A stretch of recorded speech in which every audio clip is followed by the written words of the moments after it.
Welcome everyone, I would like to show you how to mirror your iPhone screen to your Mac. So the first step is you want to open up the QuickTime Player. Just tap on the search for QuickTime Player and make sure this app is opened up. This will always be installed by default on your Mac, so you don't need to download it from the App Store. Next, you need to get your iPhone right here and you need to plug it into your Mac. So if you have a USB type A cable and your Mac is USB type C, you will need to get an adapter. I'll leave the adapter I use in the description down below. Once your iPhone is connected, if there are any trust pop-ups you see, make sure to tap on trust and enter in your passcode. The next step is you just want to find the QuickTime Player.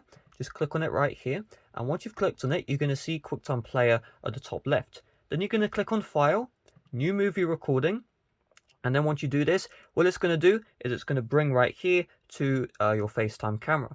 All you need to do is you see this little icon right here. You're going to click on this one, and then you're going to select iPhone. And once you've done that, you should see your iPhone is showing up right here, and you can just move around. So let's see if I just swipe across.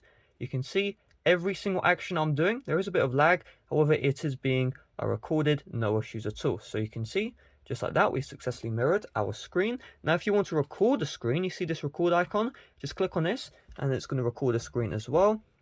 As you can see, I'm moving around, and if we want to stop the recording, you just click on the stop right here, and then you have this untitled recording. If you drag and drop this, you can see now it's on your desktop, and then you can play back that recording right here, and you can see everything is smooth, full 60 FPS as well. So hopefully this video did help you out. If it did, make sure to leave a like, subscribe if you're brand new. Thanks for watching. See you guys later. Bye bye.